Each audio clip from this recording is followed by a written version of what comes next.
Greetings to all of you who have been following me on YouTube. I thank you for your continued interest in my material.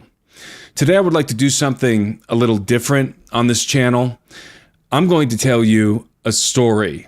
Now, this is a preview of the kind of content that I've been producing in my Alberino analysis members community, where members have access to private briefings, live stream engagement, book club discussions, behind-the-scenes content, a couple of conferences that I've conducted, 3 films that I produced, early access to tickets for events that I'm hosting, a dedicated mobile app, and a private troll-free social media platform. My members community is amazing and well worth the investment if you are interested in delving deeper into the topics that I frequently discuss. So let's get into this story. Most of you are probably aware by now that when I was 18 years old, I dropped out of high school in my senior year at Mid-Park High in Middleburg Heights, a suburb of Cleveland, Ohio. And I moved to the Amazon basin of Peru, specifically to a jungle city in the province of San Martin called Tarapoto. You may also be aware that during my time in Tarapoto, I lived with monkeys. I had 3 monkeys during this period of time. I had a spider monkey named Mytha, M-Y-T-H-A, Mytha, a squirrel monkey I named Don Quixote, and a tamarin monkey that was so stupid I didn't bother to name it. I purchased these monkeys from an open market in Tarapoto. You could do this at the time. You can't do this anymore. But back then, 20 years ago, you could go down to the market and you would find various species of jungle fauna being sold in the marketplace, including parrots, monkeys, jaguars, sloths, boa constrictors, and pretty much anything else you can imagine. In fact, on one occasion, I almost bought a baby condor, but I decided not to buy it after reflecting on the inevitable problems I would run into when the animal became an adult. What I did purchase were the 3 aforementioned monkeys. The spider monkey was a particularly interesting character because when I first encountered him, he was coiled up into a ball. He was contorted. He had contorted himself into this ball. His arms and tail were tightly wrapped around his body, and his head was tucked into his chest. So it looked like a black fur ball. And the animal was clearly traumatized. It was a juvenile, just a few months old, and apparently his mother had been shot by a hunter. So, this would explain why he was balled up in this fashion. In fact, I was inquiring about this monkey with the vendor and asking him, what's the deal with this monkey? Why is he so traumatized? Why is he contorted in this ball? Why has he contorted himself into this ball? And the vendor said, oh, it's fine. It's just a little bit frightened because its mother was shot by a hunter. And he picked up the monkey, this little spider monkey, about 3 months old, and he threw it up in the air. Not really high, he just sort of threw it up in the air. And when he threw the monkey in the air, the monkey suddenly came out of the ball and freaked out. And then as soon as he hit the vendor's hand again, he coiled back up into the ball.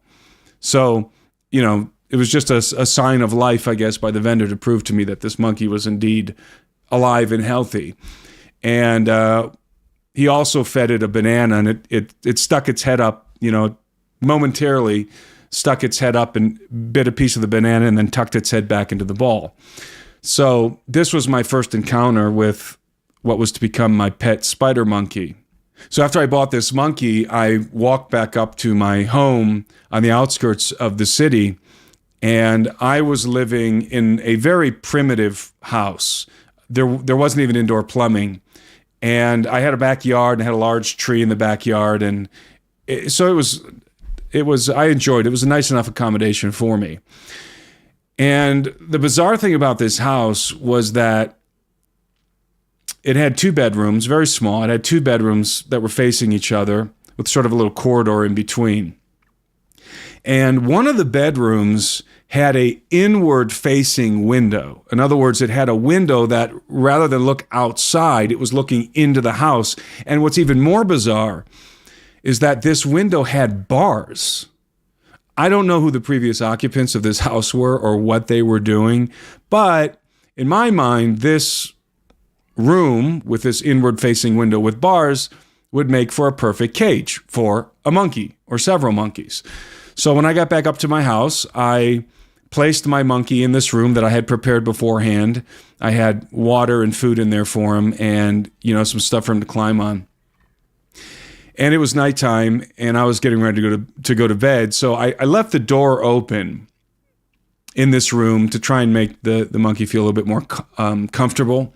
And he was, of course, still contorted into this ball and just sitting in the corner of the room. So I went to sleep and slept through the night.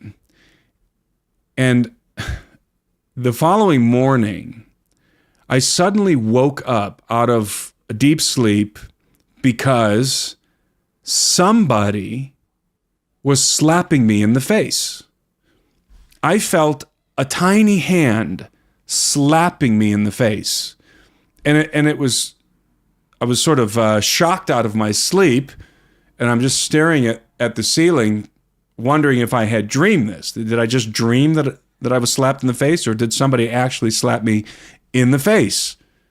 And so as I'm laying there in bed, looking up at the ceiling, all of a sudden I see this little black hand come across my field of vision and slap me right in the face. And it dawned on me as I'm laying there that I'm being slapped in the face by a monkey.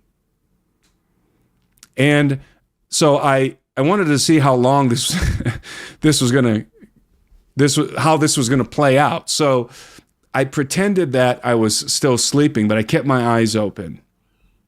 And this time I tilted my head enough so I could see exactly what was happening. And what was happening was the spider monkey was carefully, surreptitiously sticking his head up to the side of my bed, peering over my bed to see if I was sleeping. And then he quickly jumped onto the side of my bed and slapped me in the face. And this time I reacted and I said, "Hey, what are you doing?" or something like that. And the monkey sort of freaked out and jumped back on the floor and recoiled itself into the ball. So I'm looking down at this monkey and I'm perplexed. Obviously, I've never been slapped in the face by a monkey. And this is very odd behavior. This is my first experience with a monkey, with any kind of a monkey, let alone a spider monkey. And by the way, spider monkeys are the most intelligent animals in the Amazon. They are exceedingly intelligent. They're almost like toddlers. They're like little children.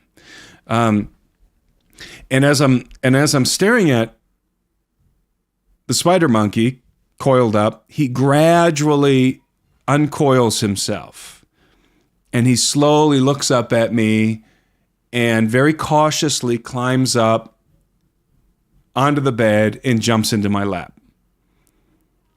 And from that moment on, he ceased to revert to that contorted, coiled up position. And so after spending some time with this monkey, I went and purchased a couple more monkeys in the market, and I had a few monkeys, and there's a whole lot of funny stories I could tell you about these monkeys, especially this spider monkey.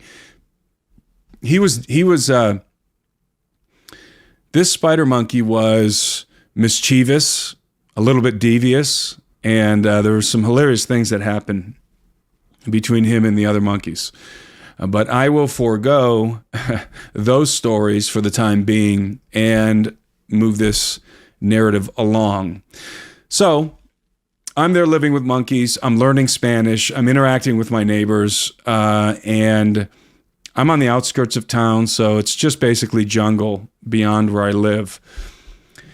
And it happened that a friend of mine named Mike decided that he wanted to come and spend some time with me while I was living in Peru. Now, I'm 19 years old at the time and living by myself up in this house.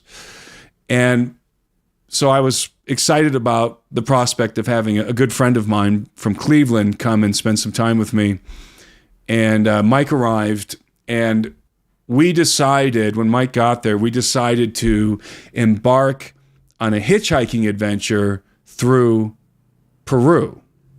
And with very little money. We had almost no money, just enough to buy a bus ticket here, a boat ticket there. But for the most part, we were going to be hitchhiking, which is an interesting experience anywhere, especially in a third world country. And I would say especially in Peru. My friend Mike had bleach blonde hair that was dreadlocked. He had bright blue eyes and a very white complexion. So he was a very exotic looking person here in South America. And to make matters worse, he had wrapped his dreadlocks in white thread. So he looked like a freak, walking around, bright blue eyes, beach blonde hair, with dreadlocks wrapped in white thread. And then there was me. I also had dreadlocks. And I'm sure I looked very disheveled and unkempt and wild. So, and also I had a monkey with me. So anyway, we first decided to make for the Amazon. Now, I'm living in the city of Tarapoto, and we're in the Amazon basin, but we're in what's called the high jungle.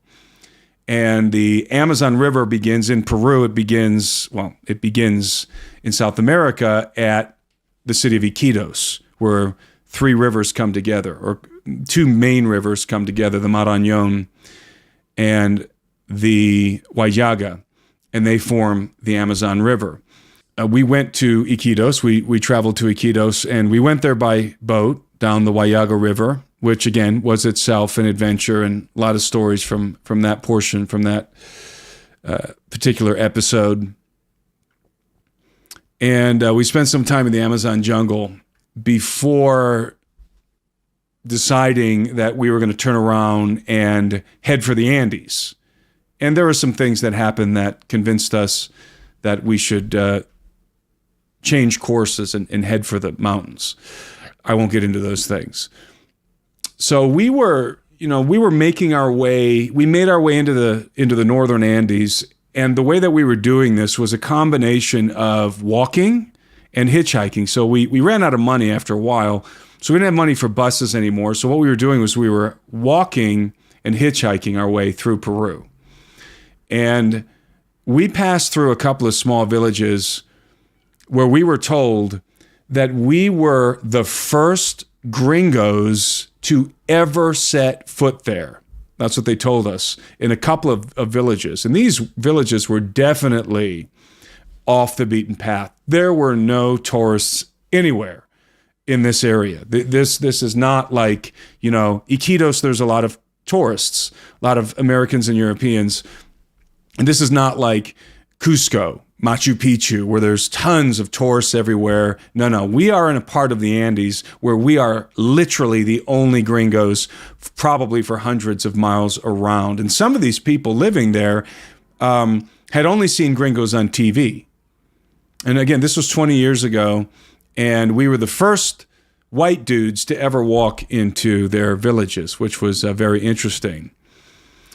Now, you have to envision what this scene looked like, what this scene was like when we walked into these villages. So there's Mike with his white complexion, his bright blue eyes, his dreadlocks, his bleach blonde hair wrapped in white thread.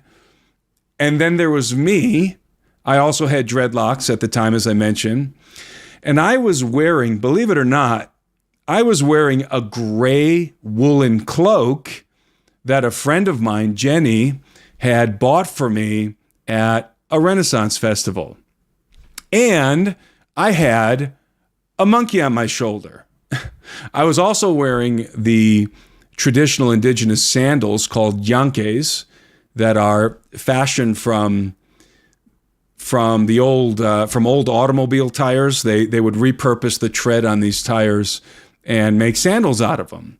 And gringos didn't wear yanques, for one thing. So people, they always found it humorous. The Peruvian people found it humorous that I was wearing yanques. I liked them. And I thought that they were, they were of great utility in the jungle, especially. Not so much in the mountains, but certainly in the jungle. And so, we were quite the spectacle, as you can imagine, a veritable gringo circus wherever we went. And every time we would enter one of these villages, the villagers would gather around us. They would gather around us, and sometimes, especially in the mountains, would just stand there and silently gape at us, just stare at us. And then I would speak to them in Spanish, and they would just sort of smirk and look at each other and giggle. And some villages were like that, especially in the Andes. In the jungle, the people are much more lively and open and friendly. They're friendly in the Andes as well, but especially in the jungle, normally the people would come and interact with us and play with the monkey, and the kids would come and be playing with the monkey, feeding it various sorts of fruits and stuff like that. And they were very, very amused by us everywhere we went. But sometimes, as I said, in the Andes, it was so bizarre. I remember one time we walked into this village, and it was just a small village, just out in the middle of nowhere, out in the mountains. And we went into the convenience store. There's a little convenience store, and we had enough money to buy, we had some money on us to buy crackers or something. We were filling up our canteens in the springs. So we would buy some crackers or something. And we were sitting there in the convenience store, and before we knew it, practically the whole village was gathered around us. They came into the store. They're all just standing there, and they're standing outside the window. They're all standing in the street, and they're just staring at us. I mean, this particular village, they're not even saying anything. They're literally just staring at us. That got pretty frustrating. That got old after a while. I mean, we really felt like we were a traveling circus, and we pretty much were. As we journeyed through the jungle and the mountains, we were often taken in by the Peruvian residents, the residents of the various villages that we passed through, who were extremely hospitable to us and gracious hosts. Many of them were obviously fascinated by us and invited us to dinner and insisted that we spend the night in their homes. And these people lived in poverty, in some cases in abject poverty. They didn't have much, and yet they were willing to share what little they had with us. Just wonderful people, wonderful people. It was an amazing experience. We ran into some pretty bad characters out there as well. And there are definitely some outrageous things that happened, but those are stories for another time. If you want to hear those stories, go subscribe to my members community. Eventually, we made our way, walking and hitchhiking, to a place called Loña Grande in the province of Amazonas, which is a coffee district in the mountains. One morning, we were sitting outside of a home where we had spent the night with a family when a large commercial truck came lumbering toward us on the road. We waved the truck down and asked if we could hitch a ride to wherever it was going. And it happened that the driver was heading to a village called Ocayi. We would soon find out that Ocayi was a dead end. It was the last village on the brink of a vast wilderness. So we were basically heading up into the mountains in the middle of nowhere on a road that ended in this village called Okayi. We also realized that we were heading into the Cloud Forest. Now, the Cloud Forest of Peru is a very strange place. It's a numinous, mystical environment, unlike anything I had ever experienced. You feel like you're in a setting from a fantasy novel. I mean, it is just wild. It is oftentimes the entire forest is just encompassed in a cloud. That's why they call it the Cloud Forest, and it's just surreal. When we got to Okayi, we realized that, this is as far as we're going to go. And the only option at that point, if we were to continue in this direction, was to hike from Okayi through this vast tract of wilderness, Cloud Forest, to the next town, which was really a city called Chachapoyas. And some of you are probably familiar with Chachapoyas for various reasons. Chachapoyas is a fascinating place. And so either we had to backtrack back through the way we came back to Loña Grande, or we could hike through this wilderness, pretty much uninhabited area, and make our way to Chachapoyas. When we arrived at Okayi, we ran into the priest of the local Catholic Church, who was a very gracious man and very much intrigued by us. The priest invited us to stay in the clergy quarters beneath the church, which, this was a large, cool, musty space that was lined with various bunk beds. And it was vacant, so we were the only ones there at the time. It was really cool experience. As I said, this priest was a very kind and gracious fellow who was very interested in what we were doing, what was our story. And so he would invite us to dine with him and some of the resident nuns. And so for about a week, every evening, we would dine with the priest in the church with him and a couple other clergy members and the nuns.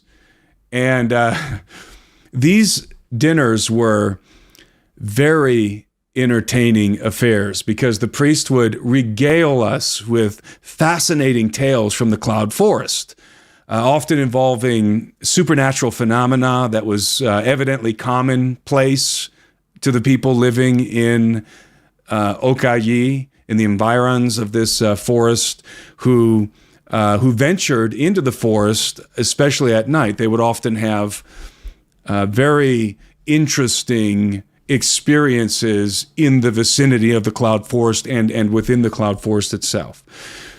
The priest also related to us the legend of the red-haired giants that once inhabited Chachapoyas, which of course was on the other side of this wilderness. And some of you have heard about the legends of red-haired giants in Chachapoyas. It's pretty well known. And even to this day, if you go to Chachapoyas, you will encounter a very interesting phenomenon there. The natives, the Peruvian natives, the indigenous people, some of them have fairer skin, red hair, and blue eyes. And there's been speculation by historians that these people mingled with the Spaniards, and it resulted in the lineage having these interesting characteristics, these interesting genetic traits. But if you talk to the Chachapoyan people themselves, they're going to tell you a very different story. They're going to tell you the story that the priest told us. They're going to say that they are descended from the ancient giants, the red-haired giants who once inhabited their lands. And I actually believe that that is true. And indeed, there's some historical information about unusually large natives with red hair who lived in the area.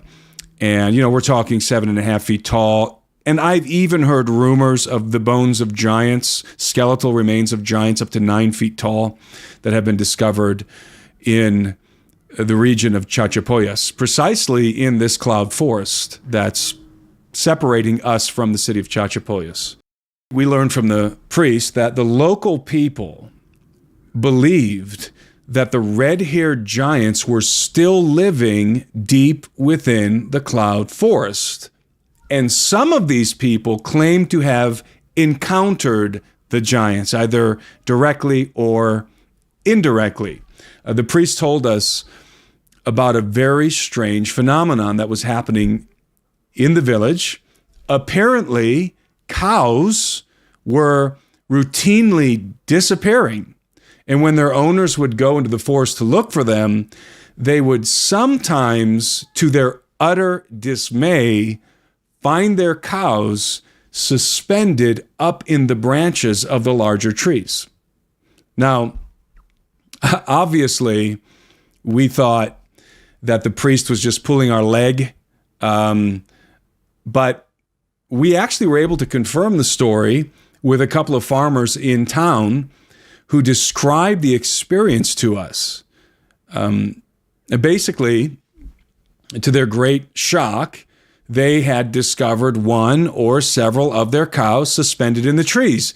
They even described how they would employ their neighbors to help them get the cows down from out of the trees, and they would, describe this, how they would do it with the ropes and the boards and so forth, and try and lower the cows down. And obviously, they have no idea how in the world this animal, this large animal, this cow, could end up suspended in the trees. And, most of these guys that we talked to, there's a few of them, so maybe 2 out of 3 of the guys we talked to, attributed this phenomenon to giants, right? To the red-haired giants that lived in the forest. And sometimes they never found their cows. So assumedly, whatever was taking the cows was also eating them. So these guys were deadly serious about this. This was not like a joke that they were playing on the gringos. In addition to the stories of poltergeist activity and giants and cows in the trees that the priest told us, he also told us about some Indian ruins that were located on a nearby mountain in the forest. There was apparently a relatively unexplored Indian burial site up there, loaded with artifacts. Most people in the area stayed away from these ruins, but there was one intrepid young man from the village who would, from time to time, venture up the mountain and bring back some remarkable artifacts. And the priest described the artifacts to us. And I can't remember if we met with this young man. I want to say we did, and he had a bunch of really cool artifacts. But it for whatever reason, I can't picture his face. So I don't know if we met with this young man or not. But the point is that, generally speaking, the residents of Okayi feared these ruins. They avoided them precisely because they believed that they were cursed.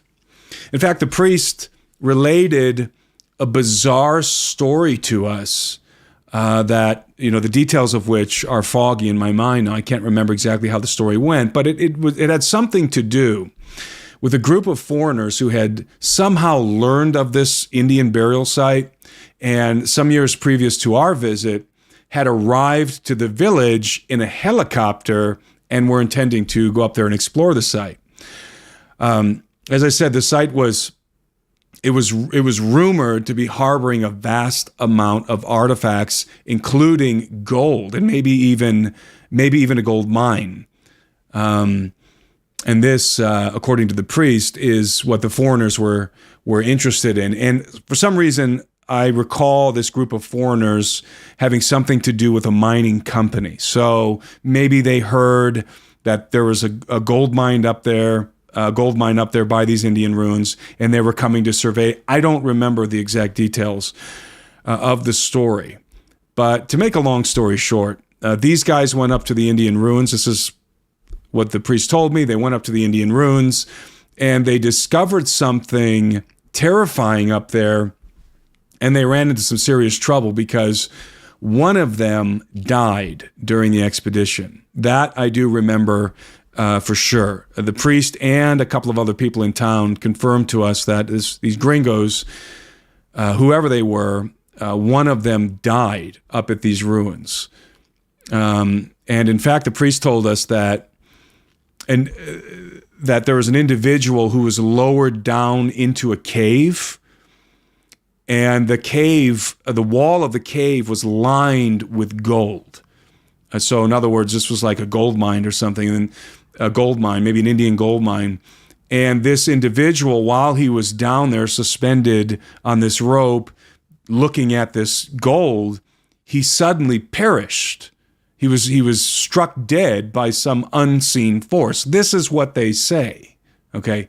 Now, to be honest with you, Mike and I we weren't buying this story. It just seemed too bizarre. Now, I could understand how maybe a mining company was surveying for gold and went up there, and maybe one of them died, but I wasn't buying this story about, some supernatural force killed one of the members of this expedition. Peruvians living in the jungle and in the Andes Mountains tend to be very superstitious people. So I always took their fantastical tales with a proverbial grain of salt. But we were definitely intrigued with the prospect of exploring these mysterious Indian ruins. So the following morning, or the morning thereafter, I don't recall exactly when, but at some point we decided to pack up our gear and embark upon the trail to go up there and explore these ruins.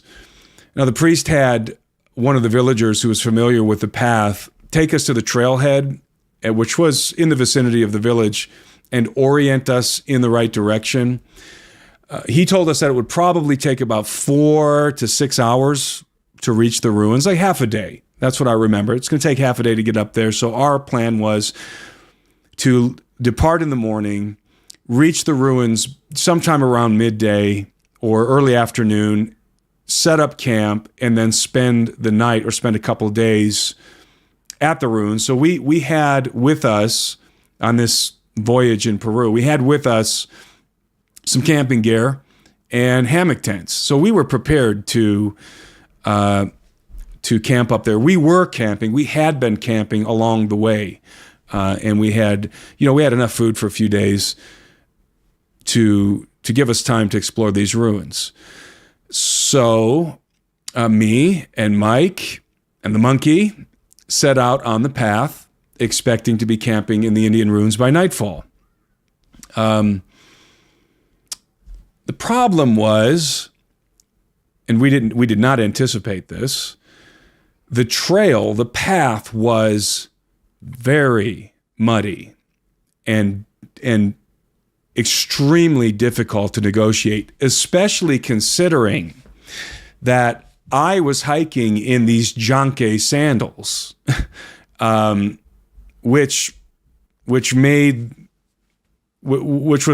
required a tremendous effort on my part, because we were literally trudging through mud pits that were knee high. So you can imagine how difficult that would have been in sandals. My sandals constantly falling off in the mud, and I have to reach down and dig around in the mud to try and find it and pull it out. And then when sandals are wet and muddy, they're just super slick and your feet slide all around in them. So the sandals, these are pretty coarse sandals, by the way. It takes a long time for your foot to adapt to these rubber Jankes. They're not meant for comfort. Remember, they're made out of old tires, old automobile tires. So they dig into the side of your foot and give you blisters and everything, and until you wear them in. But when they're wet, it's impossible. It's impossible to walk in these things. So eventually, I ended up ditching the sandals and hiking barefoot. Now, Mike was equipped with good hiking boots and much better gear than me. So he was able to move a lot faster, especially through the mud. And eventually we decided that Mike would just go ahead and advance to the ruins and set up camp, and then I would meet him there later in the day. So this would give Mike time to go up there and set camp up and maybe get some food going. So apart from the fact that I was now hiking barefoot, I also had to contend with the fact that we were hiking up into the mountains. The trail was not flat. It was gradually sloping upward, and it was wet.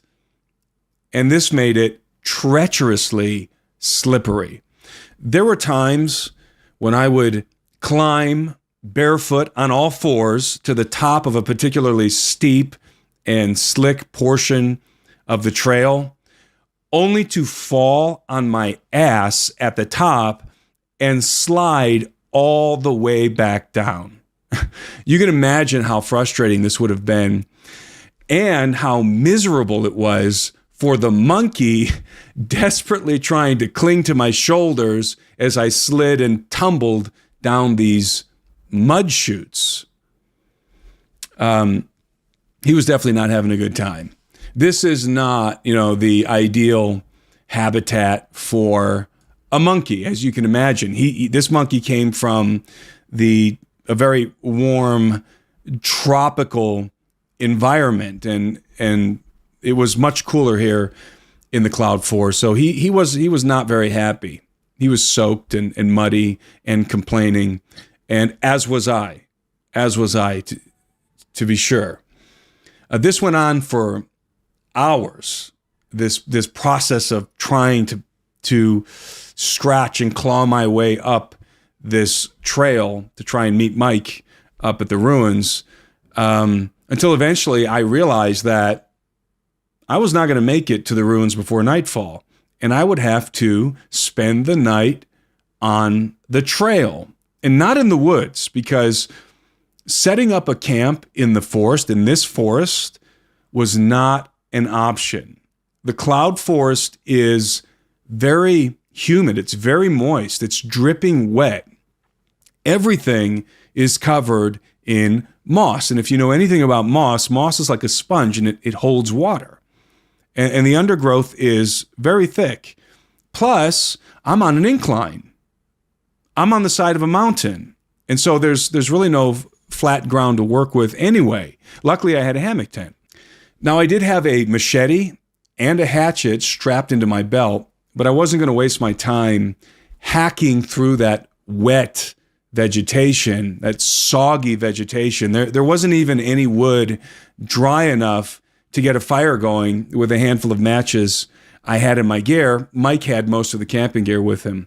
So my only option was to find a place along the path where I could string up my hammock tent that basically involved finding an area that was broad enough with trees that were large enough to sustain my weight in the hammock. Now, luckily, I did manage to find a suitable place along the path just before the sun went down. And by the time I got my hammock tent set up, it was starting to get dark. And I took my shirt off because my clothes were soaked and covered in mud from all the times I had slipped and fallen along the path. Now, I remember I was standing there barefoot, shirtless, with my monkey perched on my right shoulder, when I started hearing something moving in the forest around me. Because I was just sort of standing there staring into the forest before I was going to get into my hammock tent, just trying to dry off a little bit. And I heard something moving around me. It's getting dark fast, and a mist had descended and encompassed the forest so that I could barely see anything at all. I mean, I could vaguely make something out, something large moving through the trees in front of me, and I could hear branches snapping beneath its weight. And in the Cloud Forest, this is not uncommon that in the evening, you'll be in the cloud. There's It gets very misty. So I'm standing there in a cloud. It's getting dark, and I'm hearing something moving around me in the forest. And I'm looking through the trees intently, trying to see if I could spot it, if I could see what's moving. Now there are Andean black bears in the cloud forest, which are relatively docile animals. In fact, very much docile compared to the American black bears, and certainly compared to grizzly bears. So we were never really concerned about Andean black bears. They don't attack people, or at least hardly ever attack people. But I also knew that there were jaguars up there.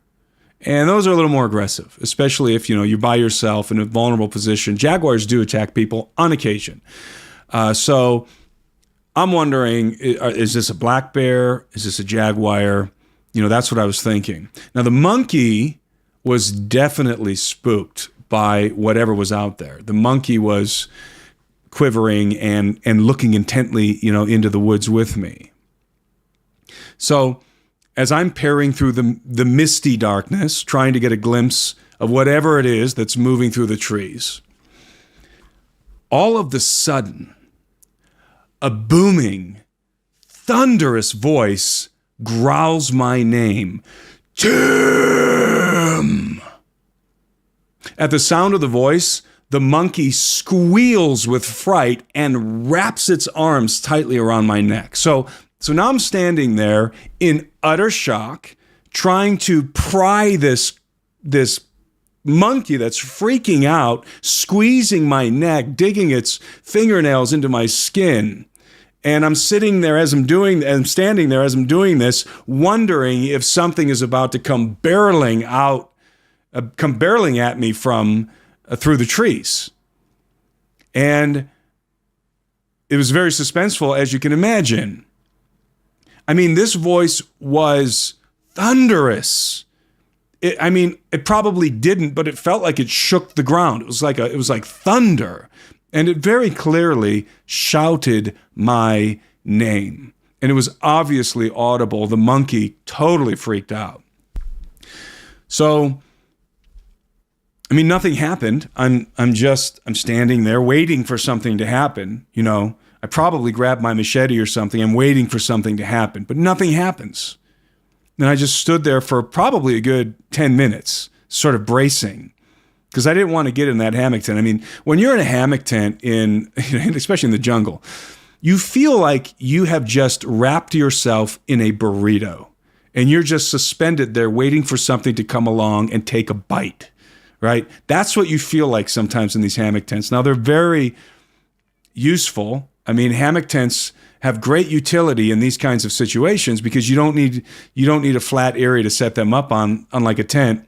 I didn't want to get in the hammock tent yet until I could get some sort of an understanding as to what it was that just thundered my name. And nothing happened. Whatever this thing was, it didn't approach anymore. And my heart is racing. And I'm internalizing, I'm dealing with the reality that I now have to climb into this hammock tent and spend the night in this environment. And then tomorrow morning, somehow hike the rest of the way up this trail to reach Mike, who's probably sitting fat and happy, with a nice big fire roaring up at the Indian ruins. So this is my world. This is my reality. I'm sort of just coping with it. And all I can remember was I just said a little prayer. And it was simply this: Lord, you're going to have to get me through this night. That was it. And you're going to have to get me through this night because this is going to be rough. Nothing happened after the voice thundered my name, but you have to lay in this hammock. I have to lay in this hammock tent for 10 hours now, 9 hours, whatever it's going to be, because, the sun just went down. It's probably, 9 o'clock, 8 o'clock at night. And just lay there and wait for dawn to break, because I know I'm not going to get any sleep in this environment. And in fact, I didn't get any sleep. I climbed into this hammock tent with this now extremely agitated monkey who's freezing, by the way. It's now very cold. And luckily I had this cloak that Jenny bought me at the Renaissance Fair, and I was with her when she bought it. And I remember I was at this Renaissance Fair, and there was this cloak vendor, as there are at Renaissance Fairs, and we're just perusing the cloaks. And my friend Jenny's like, you should get a cloak for Peru. You need a cloak for a year, because she knew I was about to go to Peru. And this was probably, I don't know, maybe 6 months before I moved to Peru. And I just sort of laughed and thought, yeah, why would I be walking around in a cloak, like some super fan of the Lord of the Rings? And she's like, no, I think we should buy you one. She's like, I'm going to buy you a cloak. I want to buy you this cloak right here, because we were looking at a particular cloak. It was a wool cloak. It was gray. I still have it to this day, by the way. And so she bought me the cloak, and I took it to Peru. I thought, at the very least, it made a really good blanket. I mean, it was really warm. So I had this cloak, and I usually would lay it down on the bottom of the hammock tent, and then I would lay on top of it, and then I also had this little gray blanket that I carried around with me. And so I'm in this hammock tent now, laying on the cloak with the gray blanket, and the monkey's laying on my chest. And I don't know how to explain this, but these bizarre birds started congregating around my tent. I could hear them in the trees. And it was like a flock of birds. And they were making the most bizarre noises all night long. I can't even mimic them. They were making the most bizarre noises around my tent all night long. It was so freaky. It was, I just laid there with my eyes open, listening to these birds. And I'm trying to think of words to describe how bizarre this experience was, but words are failing me right now. So, and then to make matters worse, so I'm already a little bit chilly, freaked out, monkeys freaked out, weird birds all around me, like literally congregated right around my hammock tent, like in the branches around my hammock tent, the trees. And to make matters worse, it starts to thunderstorm. A huge thunderstorm erupts. And I'm in the mountains. I don't know if any of you have ever been in the mountains in the middle of a thunderstorm. It's like a regular thunderstorm at sea level times 10. The thunder just booms and echoes through the mountains, and it's just, like I said, it's a very loud, shocking experience. And so now it's a thunderstorm, and it's pouring down rain, and I'm getting drenched. I have a fly, I have a rain fly over my tent that I always would set up. But this is one of the problems with the hammock tent. The rain flies on hammock tents barely cover the tent. And so if there's any kind of wind, you're going to get wet. And I'm getting drenched. So now I'm like laying in water in this hammock tent that's pooling in the hammock tent. And luckily I did have this woolen cloak, because wool, unlike other fabrics, will keep you warm even when wet. But I'm drenched. The monkey's drenched. The monkey is absolutely hating life right now. And I am too. And I'm just laying there in this bizarre situation, in this crazy scenario all night long.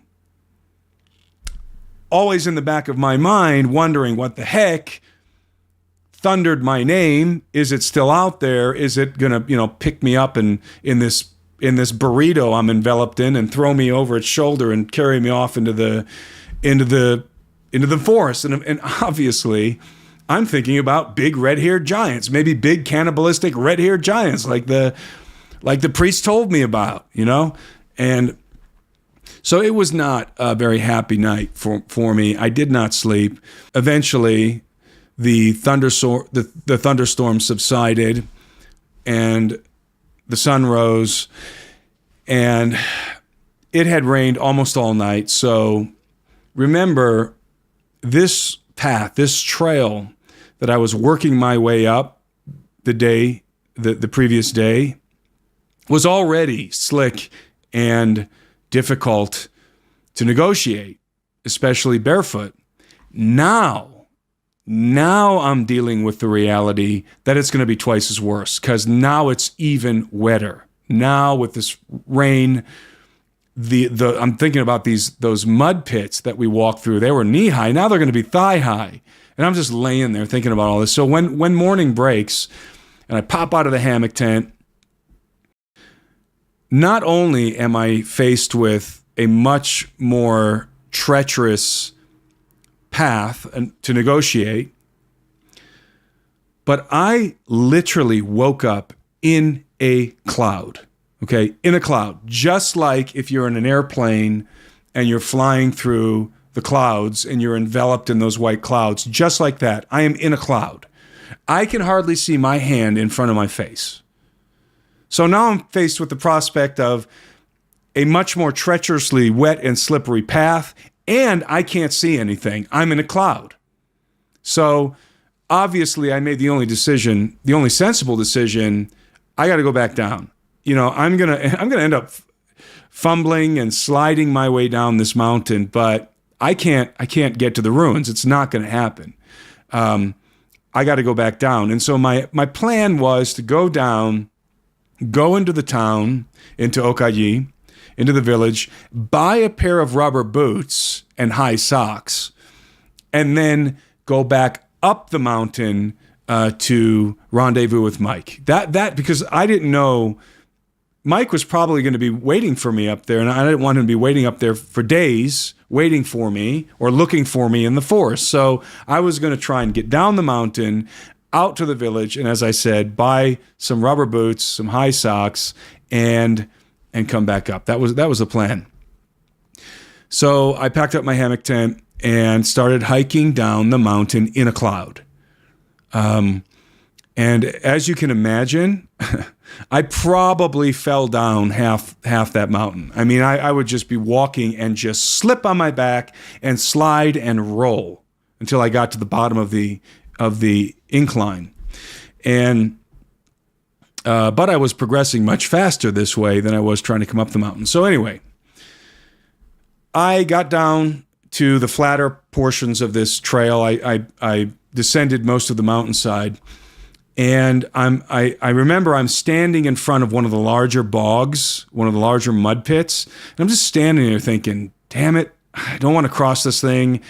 It's gonna be thigh high mud in some parts. It's just gonna be a pain in the butt. So I'm just standing there contemplating how sucky this situation is, when all of a sudden I hear somebody walking behind me. And I turn around and I see Mike emerge from the cloud. Like he just pops out of the cloud. The dude looked like he had seen a ghost. That's what he looked like. His face was flush. He had this freaked out look on his face, and he was hightailing it off of this mountain. Okay. He was freaked out, and he looked at me and he shook his head and he said, "We need to get the hell out of here." And I remember I chuckled and I said, Did you experience anything interesting last night? Because I sure did. And he said, "Oh yeah, we need to get the hell out of here." And I said, "Well, what happened?" And he said, I don't want to talk about it. I don't want to talk about it. Let's just focus on getting back into the village. Let's get out of here. So that's what we did. We just trudged through the mud, and we, at a very quickened pace now, we hightailed it out of those woods and back to the village. And when we got back to the village, we went to our quarters under the Catholic Church, and we were drying our clothes out and hanging our clothes up. We created a clothesline down there, and we were just trying to dry all of our clothes. Everything was soaked. And we're just sort of debriefing from the experience. And Mike would never tell me what happened to him. I told him you know exactly what had happened to me, but he would not tell me what happened to him. Something very, obviously very frightening, traumatizing had happened. And I forgot to mention, he made it to the ruins. Mike made it to the ruins, and he spent the night there. And he said, and he did tell me about the ruins. He said it was amazing. There were stone ruins all around. Obviously, this was like some kind of an Indian settlement or something, or burial ground or whatever. He was very excited about it, waiting, anticipating, exploring these ruins, waiting for me to arrive. But something very terrifying happened to him that night, and he never told me about it. You know, to this day, Mike has never told me what, although I've lost contact with him. You know, I haven't talked to him in many years, but we maintained a friendship long after that, and he would never tell me what happened to him up there. So something obviously did, something traumatizing. So, you know, we debriefed with the priest, and he just sort of laughed and shook his head and said something like, I told you guys those ruins were cursed, something to that effect. And there's a lot of other things that happened in the aftermath of this, but I probably will discuss those things in my community. So if you want to hear the rest of this story and other stories associated with this one, go over to the alberinoanalysis.com and sign up for either a monthly or yearly subscription, and you will get more content like this. I'm always doing private briefings and all the things I mentioned at the beginning of this video. It's a great community, and we talk about all kinds of different topics. We get deep into theological topics. I bring special guests on, like my twin brother Anthony, who has a doctorate in philosophy. Anthony's been on with me a couple of times, and we've discussed various topics in the theological space. I plan on having some more special guests here in the near future. So there's a lot going on, and I hope to see you there. Thanks for listening to my story.